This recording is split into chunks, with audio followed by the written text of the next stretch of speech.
rezeki dari Allah. Caranya saya kerja. Kerja itu cara, rezeki itu dari Allah datangnya. Bukankah di zaman sekarang kita sering terpeleset?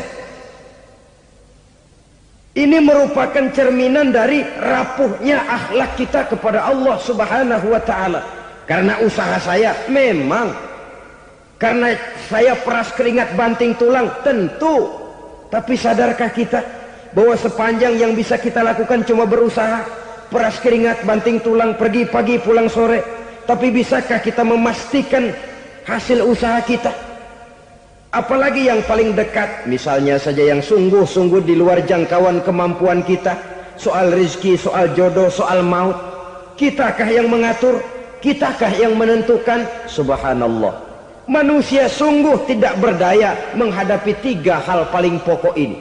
Rezeki, kita cuma bekerja. Kitakah yang menentukan? Tidak.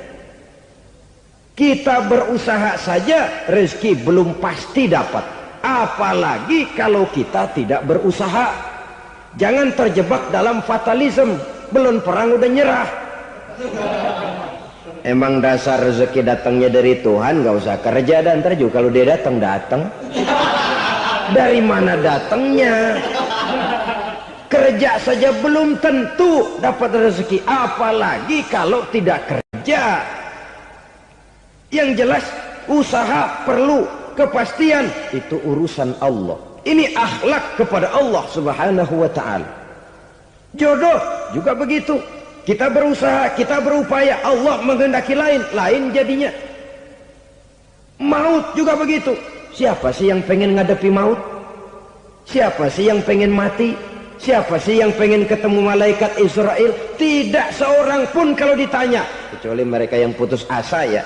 Kalau otaknya masih normal, mau mati mesti belakangan dulu udah dikit. Tapi yang satu itu saudara, kalau dia sudah datang, tenaga mana yang bisa menolak? Kalau dia sudah berkunjung, kekuatan mana yang bisa menghindar? Kalau dia sudah ingin bertemu, kemana kita bisa melarikan diri? Manusia sepanjang yang dia lakukan hanya berusaha, tapi kepastian, ketentuan dari Allah Subhanahu wa ta'ala. Orang yang kufur nikmat, nutupin Allah.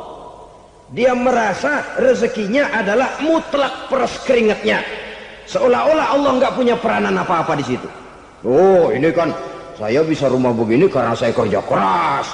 Oh, ini mobil saya begini, saya kerja keras. Peras keringat, banting tulang, keras.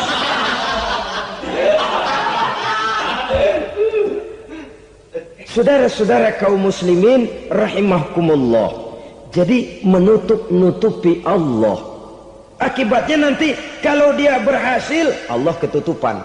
Kalau dia gagal, orang lain dicaci maki, dicari kambing hitam. Yang kambing hitam kan mahal. Karena orang sering cari-cari kambing hitam. Jarang orang mau jujur kalau bertemu kesulitan lalu mencari sebab pada dirinya sendiri. Yang paling enak ya nyalain orang. Lo begitu. Orang lain yang paling enak kita salahin. Au ya'malu fi mukhalafatil mun'im, atau dia melakukan sesuatu yang tidak sesuai dengan kehendak yang memberikannya nikmat. Diberikan kita tangan, mulut sih nggak berhenti, terima kasih Tuhan, alhamdulillah saya dikasih tangan. Cuma nih tangan enteng mat nabokin orang mulut. Itu sudah mukhalafatul mun'im, bertentangan dengan kehendak yang memberikan nikmat. Diberikan harta, mulutnya mah basah, terima kasih Tuhan, alhamdulillah dikasih harta, tapi pelitnya minta ampun, kikir koret medit. Ini juga termasuk kufur nikmat, mempergunakan suatu nikmat bertentangan dengan kehendak daripada yang memberikan nikmat itu sendiri. Saudara-saudara kaum muslimin rahimakumullah, oleh karenanya kufur iman memang lebih bahaya daripada kufur nikmat. Tapi jangan lupa, kufur nikmat bisa menyeret orang kepada kufur iman. Dan kalau Allah udah dialingin, Tuhan sudah dinomor duain, lama-lama kenapa dia tidak mendewakan dirinya sendiri? mendewakan pangkatnya, mendewa-dewakan otaknya, mendewa-dewakan kemampuannya. Pada awalnya dia memang cuma kufur nikmat, tapi lambat laun kalau ini tidak diobati, secara pasti orang akan mengarah kepada kufur iman. Bisa berbentuk syirik, bisa berbentuk nifak, bisa berbentuk riddah. Saudara-saudara, oleh karena itu menjaga akhlak kepada Allah mutlak penting. Sebab apa? Kita tidak berakhlak kepada manusia saja, kita dikucilkan dari pergaulan. Kalau kita tidak berakhlak kepada Allah, dikucilkan oleh Allah. Hadis qudsi menyatakan, man lam yashkur ala na'mai wa lam yasbir ala balai falyakhruj min tahtis samai falyatlub rabban siwaya. Kata Allah, siapa orang yang tidak mau bersyukur terhadap nikmat yang aku berikan kepadanya dan tidak mau sabar terhadap ujian yang aku berikan kepadanya, falyakhruj min tahtis samai, persilakan saja keluar dari kolong langitku, waliyatlub rabban siwaya, tolong cari Tuhan lain selain daripada aku. Murka Allah, diusir, cuman gak kedengeran aja.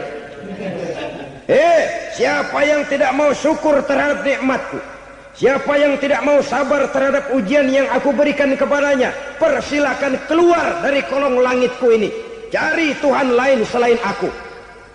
Nah, langit Tuhan yang punya, Tuhan kita lawan, diusir dari kolong langit, mau pindah ke kolong mana?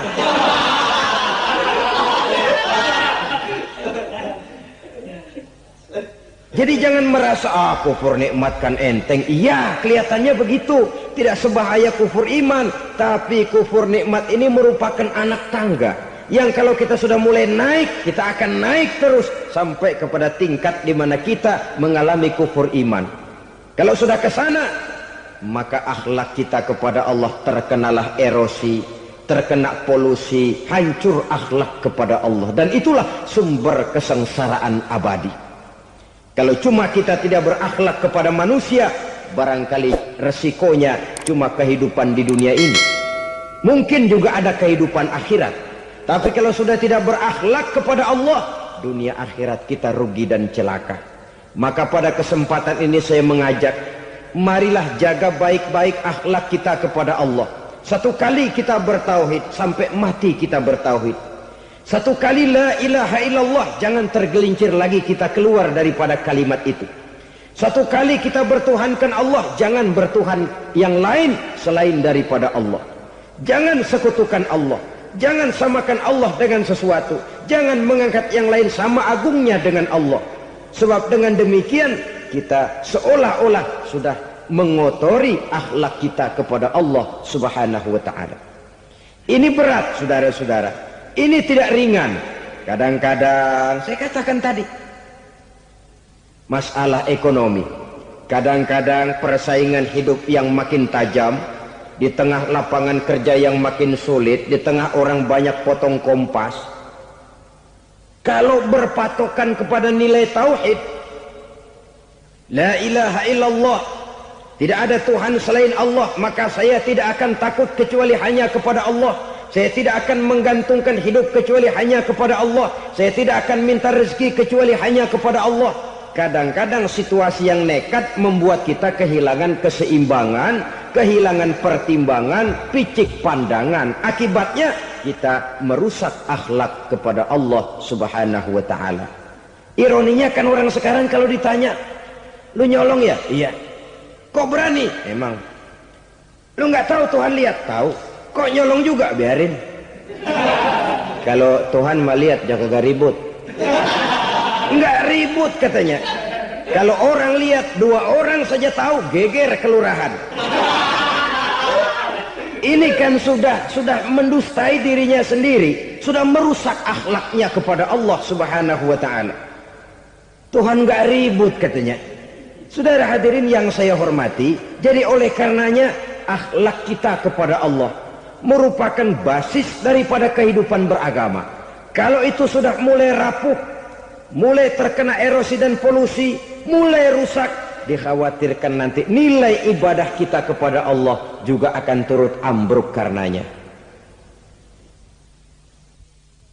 Saudara-saudara kaum muslimin rahimakumullah, Tugas yang kedua, memperbaiki akhlak manusia kepada sesama manusia.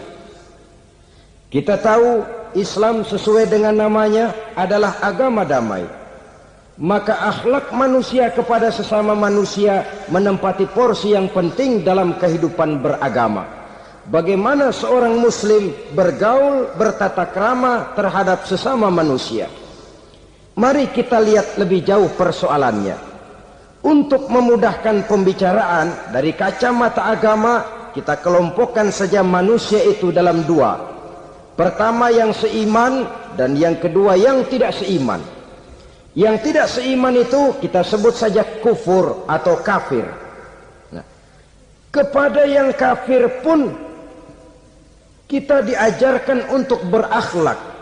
Apalagi kepada yang memang nyata-nyata seiman, sekeyakinan, seakidah. Kemanapun Islam datang, ke negara manapun ia masuk, ia tidak menaburkan kerusakan.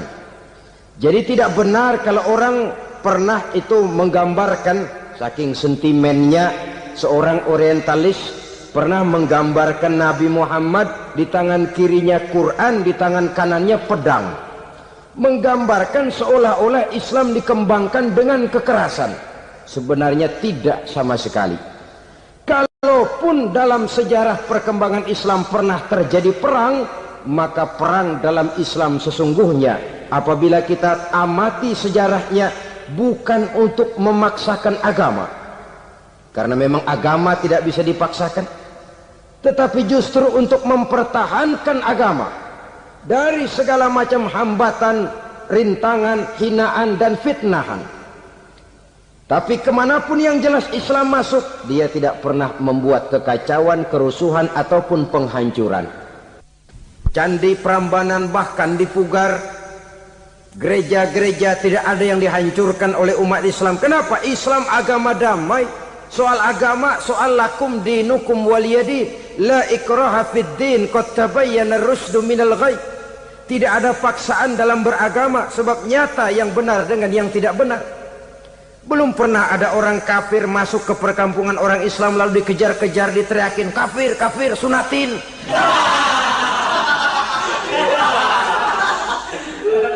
Belum pernah. Kenapa? Islam menghormati orang lain agama. Nah, yang kafir ini macam-macam, saudara. Ada kafir harbi. Nah, ini kafir kerok. Ini kafir yang nyata-nyata memproklamirkan permusuhan kepada umat Islam. Nyata-nyata mengganggu ketenangan umat Islam. Kafir yang seperti ini yang boleh diperangi. Misalnya kita mau sembahyang Jumat dijagain, nggak boleh sembahyang Jumat, getok palanya. Kafir harbi artinya tantangan perang datang dari mereka, bukan kita yang mulai, mereka yang buka front. Prinsipnya umat Islam tidak boleh mencari-cari musuh, tapi pun tidak boleh lari kalau ketemu musuh. Musuh jangan dicari, ketemu jangan lari. Karena itu kesan seolah-olah umat Islam ini teroris, umat Islam ini destroyer, umat Islam ini sering menimbulkan keonaran, kerusakan. Sungguh satu fitnahan yang sangat keji. Umat Islam adalah umat yang cinta damai. Islam di masa perkembangannya masuki Eropa melalui Selat Gibraltar, Jabal Tariq, memasuki Spanyol. Islam tidak pernah meruntuhkan gereja. Islam tidak pernah membunuh orang-orang Nasrani. Bahkan Islam mewariskan peradaban dan kebudayaan yang begitu tinggi nilainya di bidang ilmu pengetahuan. Sampai ketika itu Barat banyak mengkaji ilmu pengetahuan dari dunia Islam. Buku-buku berbahasa Arab diterjemahkan ke bahasa Yunani, dipelajari oleh para cendekiawan di negeri Barat sana. Mereka mengambil manfaat yang banyak dari masuknya Islam ke Eropa. Sementara gereja tetap berdiri dengan megahnya. Kuil-kuil tempat peribadatan tidak satupun yang diusik-usik. Kenapa? Islam agama yang cinta damai. Asal dia tidak diganggu, asal kehormatannya tidak dihinakan, Jadi kafir harbi, kafir yang nyata-nyata nantang perang, ngajak berkelahi. Itu kafir yang nyari penyakit. Kafir harbi ini boleh diperangi dengan catatan mereka yang memang mulai. Yang kedua kafir zimmi. Kafir zimmi, kafir yang hidup di tengah mayoritas muslim, tapi mereka mau hidup dengan aman, damai, tenang. Mereka wajib dilindungi. Bahkan Nabi pernah memberikan satu jaminan, man azazimiyan faqad azani. Siapa yang mengganggu orang kafir zimmi sama saja dengan mengganggu saya. Kehormatannya dijaga, harta bendanya dilindungi, anak istrinya pun dilindungi. Dan ini jadi kenyataan. Saudara bisa lihat di negara-negara yang mayoritas penduduknya beragama Islam, orang-orang kafir di luar Islam hidup dengan tenang, aman, damai. Di Saudi Arabia, di luar tanah haram, di luar Mekah dan Madinah, banyak orang-orang kafir mencari nafkah. Mereka tenang, aman, dilindungi undang-undang. Begitu di Mesir, begitu di negara Indonesia yang berdasarkan Pancasila ini. Kehidupan beragama menimbulkan gairah, rukun, tenang, aman, damai, sepanjang tidak saling ganggu, tidak saling usik, menghargai orang yang sudah beragama, tidak menjadikan penganut suatu agama sebagai sasaran dari dakwah agama lainnya. Saudara-saudara kaum muslimin rahimakumullah. Jadi memang oleh Al-Quran kita dianjurkan asyidda 'alal kuffar ruhama bainahum. Tegas kepada orang kafir, kasih sayang kepada sesama muslim. Tapi tegas bukanlah berarti marah-marahan, bukan berarti musuh-musuhan, bukan ngajaki perang. Tegas dalam arti punya garis tentang kehidupan beragama, lakum dinukum waliyadin. Soal kehidupan sosial, mari kerjasama. Bangun jalan, ayo rame-rame. Siskamling, mari bebarengan. Bikin puskesmas, mari sama-sama. Tapi kalau sudah soal agama, itu tidak perlu ada toleransi agama. Yang perlu toleransi antar umat beragama. Kalau umatnya mau kerjasama silakan, tapi tidak menyangkut soal ibadah. Jangan kerjasama di bidang ibadah. Itu kerjasama yang salah pasang, saudara-saudara. Sehingga dengan demikian toleransi adalah menyangkut kehidupan antar umat beragama. Sedangkan agama sendiri punya kapling yang nyata. Sehingga dengan demikian tegas kepada orang kafir dalam arti kita punya satu kepribadian. Tidak ngambang. Enggak, lalu kalau ditanya orang, sebenarnya agama lu apa sih? Gua mah gimana musimnya aja. Agama pakai musim kayak rambutan. Akhirnya ya begitu, musim-musiman. Ke masjid kelihatan, ke gereja hayo, ke candi nongol, ke apa? Bingung malaikat bagaimana nyatetnya nih bocah ini. Di mana aja ada. Kita punya satu kepribadian. Saya muslim dan garis saya ini, lakum dinukum waliyadin. Bagi Tuhan persilakan agama Tuhan, bagi kami agama kami. Kami hormati Tuhan, Tuhan hormat kepada kami. Tapi soal agama, kaplingnya jelas. Kerjasama, mari urusan muamalah, bidang sosial. Yuk kita siskamling sama-sama dengan orang lain agama. Mari jaga kerukunan, kesatuan, persatuan, kekompakan. Perbaiki jalan yang rusak, mari sama-sama. Mendandani jembatan yang runtuh, mari sama-sama. Tapi sembahyang, kaplingnya lain-lain. Sebab Nabi juga dulu pernah ditawarkan begitu loh sama kafir jahiliyah dulu, Quraisy itu. Sudah Muhammad, sekarang begini saja, kita join aja daripada marah-marahan. Hari ini saya oke menyembah Tuhanmu Allah, besok gantian kamu menyembah Tuhan kita Latta, Uzza, Manat dan Hubal. Turun, qul ya ayyuhal kafirun la a'budu ma ta'budun. Soal ibadah kaplingnya jelas, tidak boleh dicampur adukkan. Sebab kalau tidak, kita akan mulai kehilangan identitas diri. Dan disitulah krisis kehidupan keyakinan beragama dimulai. Dari krisis identitas. Hujan gede kan mulainya gerimis dulu. Di mana-mana ya gerimis dulu. gerimis makin lama makin gede, kita akan mulai dengan kehilangan identitas diri. Dari sana nanti kita malu mengakui keislaman kita. Kalau orang Islam malu mengakui keislamannya, ini kan ironi, menyedihkan. Ngakui Islamnya saja malu, menonjolkan keislamannya malu, tidak ada rasa bangga beragama. Padahal ini modal dasar. Hanyalah dengan rasa bangga beragama kita lalu konsekuen. Bangga yang tidak konsekuen, wah pokoknya kan gua kan Islam, agama yang paling benar, tapi hidupnya sendiri jauh dari tuntunan Islam. Itu bangga yang tidak beralasan, bangga yang tidak perlu dibanggakan sebenarnya. Kebanggaan yang membuat kita konsekuen dan dekat dengan kehidupan beragama.